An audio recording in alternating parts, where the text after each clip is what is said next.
کے لیول کے لوگ ہیں, ہر قسم کے دوست ہیں میرے, لیکن خدا کی قسم میں آج قسم کھا کے کھاتا ہوں کہ میرے سب سے زبردست دوست وہ مولانا لوگ ہیں جو میری آخرت کی فکر کرتے ہیں.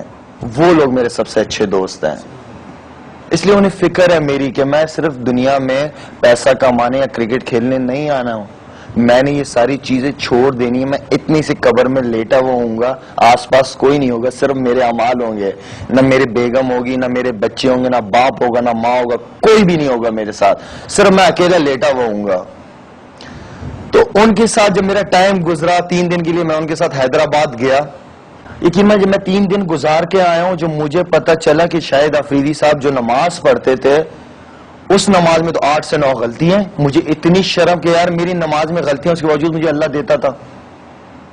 تو جب میں نے نماز سیکھی ان سے, مجھے سمجھ آئی نماز, تو میری نماز بھی ٹھیک ہوئی, میری نماز میں عاجزی بھی آئی. میں نماز اب آرام سے ٹھہر کے پڑھتا ہوں, مطلب کے ساتھ پڑھتا ہوں کہ میں نماز میں پڑھ کے آ رہا ہوں. ہم نے تو ایک چیز بچپن سے سیکھی ہے نا, رٹا لگایا, الحمدللہ پڑھ لیا, ثنا پڑھ لیا, درود شریف پڑھ لی, کو پتہ نہیں کہ اللہ سے بات کیا کر رہے ہیں ہم. نماز کا مطلب تو یہ ہے کہ اللہ آپ کے سامنے آ جاتے ہیں, ٹھیک ہے, جہاں آپ سجدہ لگاتے تو اللہ کے آپ قدموں میں سجدہ لگا رہے ہوئے ہوتے ہو, ٹھیک ہے نا. تو آپ جب نماز پڑھ رہے ہوتے تو آپ کو پتہ تو ہونا چاہیے کہ آپ پڑھ کے آ رہے ہو اللہ کے سامنے. یہ چیزیں آپ کو سیکھنے کو ملتی ہیں.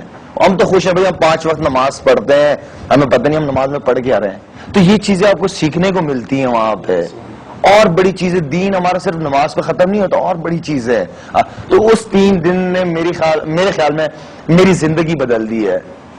نہ میری کوئی خواہشات ہے اب, ٹھیک ہے نا, اللہ نے میری خواہشات ہی مار دی. میرے دل میں کوئی خواہش بھی آتی ہے نہ, جب خدا کی قسم میری خواہش اللہ ویسی پوری کر دیتا ہے. اور میری زندگی اتنی سکون سے اب گزر رہی ہے, اتنی مزیدار زندگی میری گزر رہی ہے کہ آپ سوچ ہی نہیں سکتے. اس کا مطلب ہے کہ دین نے تو آپ کی زندگی پہلے سے بہتر کر دی. پہلے سے میرے بہت بہتر کر دی. سب کچھ پہلے بھی تھا, لیکن اس نے اس کو اور بہتر کر دیا. تو یہ جو اب ہمارے ینگسٹرز کنفیوز رہتے ہیں کہ دین کی طرف جائیں گے تو دنیا چلی جائے گی, سب کچھ چھوڑنا پڑ جائے گا, ہم پیچھے رہ جائیں گے, بیک ورڈ کہلائیں گے, یہ وہ, اور پھر اس پہ پھر ویسٹ کا جو بھی کچھ آ رہا ہوتا ہے پریشر. جبکہ قرآن مجید میں ہم سب دعا کر رہے ہیں, بچپن سے ہم نے والدین کو دیکھا, ہم سب جانتے ہیں کہ ہم دعا کرتے ہیں اللہ سے, ربنا آتنا فی الدنیا حسنۃ وفی الآخرۃ حسنۃ. ہمیں دنیا بھی حسنہ بیسٹ چاہیے اور آخرت بھی بیسٹ چاہیے, وقنا عذاب النار. جبکہ ہم اللہ سے دونوں چیزیں بیسٹ مانگ رہے ہیں اور اس کے دین کے ذریعے ہی مانگ رہے ہیں, اس آیات کے ذریعے ہی مانگ رہے ہیں. تو اس کا مطلب ہے دین میں دونوں چیزیں ہیں. وہ آپ کو دنیا بھی بیسٹ کرنا بتا رہا ہے اور اس کا جو آخرت ہے وہ بھی بیسٹ کرنا بتا رہا ہے. تو پھر یہ کنفیوژن کہاں سے آیا کہ ینگسٹر اور پڑھے لکھے لوگ وہ دور ہو گئے؟ بڑا زبردست سوال پوچھا نا جو آپ نے. میں کوئی اگر آپ کے سامنے بیٹھا ہوں, میں یہ باتیں کر رہا ہوں, اس کا مطلب نہیں ہے کہ میں بہت ہی نیک آدمی ہوں یا بہت ہی, میرا اس ٹائم لگانے سے تھوڑی سی میرا سوچ چینج ہو گئی, تھوڑا دل چینج ہو گیا, ٹھیک ہے نا. اب اگر مجھ سے کوئی گناہ ہوتا بھی ہے تو مجھے بہت زیادہ افسوس ہوتا ہے کہ مجھ سے ہوا کیوں. پہلے تو افسوس ہی نہیں ہوتا تھا, پہلے تو انجوائے کرتے تھے اس چیز کو, اب افسوس ہوتا ہے. گناہ کرتے وقت جاتے ہیں تو گناہ اللہ کسی نہ کوئی بات آپ کے دل میں ڈال دیتا ہے تو آپ گناہ سے پیچھے ہو جاتے ہیں. میں یہ نہیں کہہ رہا کہ میں بہت زیادہ بزرگ ہوں, لیکن ایک بات بتا رہا ہوں جو میری زندگی میں تھوڑا سا فرق آیا ہے. آپ نے جس طرح یہ بات بتائی, دیکھیں آج کل ہمارے ایسے ماحول ہم لوگوں نے اپنے آس پاس بنایا ہوا ہے. کوئی بھی والدین دیکھ لیں آپ, ابھی بچہ پروسیس میں ہے, ٹھیک ہے نا. باپ کیا چاہ رہا ہے, بیٹی ہو. ماں کیا چاہ رہی ہے, بیٹا ہو. بیٹا ہوگا میں ڈاکٹر بناؤں گی, کرکٹر بناؤں گی, بینکر بناؤں گی. بیٹی ہوگی تو میں یہ بناؤں گی. آپ یہ بتائیں کتنے پیرنٹس ہیں خدا کی قسم کر کے کہ وہ یہ چاہتے ہیں کہ اگر ہماری اولاد ہو تو ہم اسے ایک اچھا مسلمان بنائیں. کوئی ہے پیرنٹس اس طرح کے جو اس طرح سوچتے ہوں؟ کوئی پیرنٹس ہے اس طرح جس طرح وہ کہتے ہوں کہ یار یا اللہ جو بھی اولاد دے ہمیں صحیح سلامت دے؟ ہوں گے, یہ نہیں کہہ رہا میں نہیں ہے, بہت ہی کم ہے. سبحان اللہ, بہت ہی کم ہے. کوئی نہیں سوچتا کہ یہ اولاد ہو. یار اللہ نے تو اس کو بنانا ہی بنانا ہے, ٹھیک ہے نا. اللہ سے نیت تو اچھی رکھو کہ اللہ ایسی اولاد دے کہ ہم اسے اچھا مسلمان بنا سکے. اور یہ سارا آپ کے گھر سے. ہم اسے بیسک چیزیں بتاتے نہیں, ہم چاہتے ہیں کہ بس بچہ بولنے لگ جائے تو ہم اس سے ہیلو ہائی کریں, انگلش میں بات کریں تاکہ وہ انگلش سیکھے. یار انگلش سیکھ لے گا وہ, لیکن جو بیسک چیز ہے نماز, کلمے کا مطلب, جب تک ہم یہ چیزیں بچے کے ذہن میں شروع سے نہیں ڈالیں گے وہ ایک اچھا کیریکٹر, ایک اچھا وہ نہیں بن سکتا. نہ وہ اچھا اولاد بن سکتی ہے. اگر اس کے ذہن میں شروع سے ہم نے ڈاکٹری کا اور دوسری چیزیں ہیلو ہائے کے چکروں میں اس کو پڑھوا دیا نا تو وہ اچھی اولاد نہیں بن سکتا. تو اس کا مطلب ہے دین جو ہے وہ کیریکٹر بلڈنگ کے لیے ایک پورا ماحول دیتا ہے. بالکل. جو گھر سے شروع ہوتا ہے, جس میں والدین بھی ہوتے ہیں, ایک سوچ دیتا ہے. بالکل. اور آپ کی ماشاءاللہ مجھے بڑی خوشی ہو رہی ہے کہ, اور ہمارے ناظرین بھی بہت خوش ہو رہے ہوں گے, آپ کی جو سوچ ہے وہ جو غور و فکر ہے اس کے اوپر میں قرآن مجید سے ایک حوالہ کوٹ کرنا چاہوں گا. سورہ انفال ہے 8, اس کی 29 نمبر ورس میں اللہ تعالیٰ فرماتے ہیں کہ یا ایھا الذین آمنوا, اے وہ لوگوں جو ایمان لائے ہو, ان تتقوا اللہ, اگر تم تقوی اختیار کرو گے. کیونکہ جب ہم غور کرتے ہیں, سوچنا شروع کرتے ہیں تو ہماری کانشیسنس, ہمارا تقوی بیدار ہوتا ہے. تو ان تتقوا اللہ, اگر تم تقوی اختیار کرو گے, یجعل لکم فرقانا, تو میں تمہارے لیے فرقان بنا دوں گا. اور فرقان ہم جانتے ہیں وہ نعمت ہے جو صحیح اور غلط کی تمیز ہمیں بتاتی ہے قرآن مجید کے روپ میں. یجعل لکم فرقانا, ہم تمہارے لیے فرقان بنا دیں گے. ویکفر عنکم سیئاتکم, اور تم سے تمہاری برائیاں دور کر دیں گے. ویغفر لکم, اور تمہیں بخش دیں گے. واللہ ذو الفضل العظیم. تو یہ تمام جو نعمتیں ہیں کہ فرقان ملے زندگی میں, صحیح غلط کی تمیز شروع ہو, اس کے بعد برائیاں دور ہونا شروع ہو ہماری لائف سے, ہماری بخشش شروع ہو, اور ہم پہ اللہ تعالیٰ کا پھر فضل عظیم ہونا شروع ہو جائے.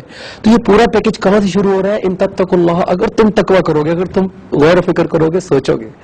تو ناظرین, ہمارے پاس یہ اتنا بڑا خزانہ ہے, اللہ تعالیٰ کی کتاب, اللہ تعالیٰ کی نبی کریم صلی اللہ علیہ وسلم کی پریکٹیکل لائف احادیث کی صورت میں, اور شاید میں جس طرح کہا وہ لوگ جو اللہ تعالیٰ کو جنہوں نے لائف ڈیووٹ کر دی ہیں, جو اپنی زندگی میں لے کے چل رہے ہیں, کیونکہ بغیر ماحول کے, بغیر ایٹماسفیئر کے کوئی بھی چیز آپ اڈاپٹ نہیں کر سکتے. اچھا کرکٹر بننے کے لیے بھی آپ کو اچھے کلب میں اچھی لوگوں کے ساتھ کھیلنا پڑتا ہے. بالکل. تو اچھا مسلمان بننے کے لیے بھی آپ کو ضرورت ہے ماحول کی. شاید آپ نے بہت ساری زبردست باتوں کو ٹچ کیا ہے جس کو میرے لیے سم اپ کرنا مشکل ہو رہا ہے. آپ نے نماز سمجھ کے پڑھنے کی بات کی, جو کہ ایک اتنا بڑا رول پلے کر سکتا ہے کسی کی لائف میں. میرے اپنے زندگی میں جو جن کے اوپر میں فخر سے کہہ سکتا ہوں کہ کچھ تبدیلیاں آئی ہیں, اس میں نماز کا بہت بڑا ہاتھ ہے.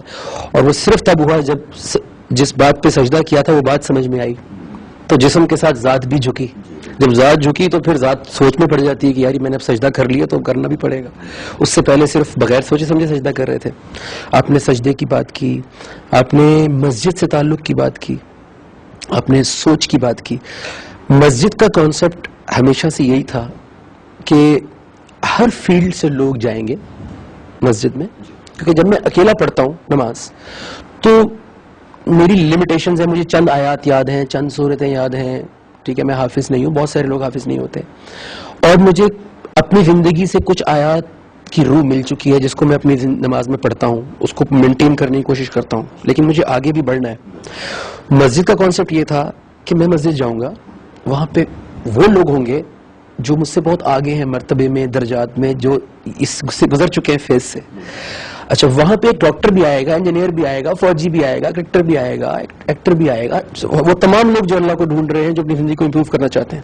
اور جب وہ سب اکٹھے ہوں گے اور ایک میسج پڑھا جائے گا نماز میں, اور جو سب کے کانوں میں جائے گا, اور سب سجدہ کر کے جب اپنی اپنی فیلڈ میں جائیں گے تو اس میسج کو جا کے اپلائی کریں گے.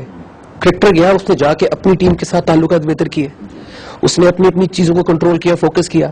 ڈاکٹر گیا, اس نے جا کے اپنے سٹاف کے اوپر کام کرنا شروع کیا, اپنی پرسنل لائف پہ کام کیا. فوجی نے جا کے اپنی بٹالین سے خطاب کیا کہ ہمیں یہ کرنا ہے, یہ کرنا ہے. پولیس مین نے اپنا کام کیا.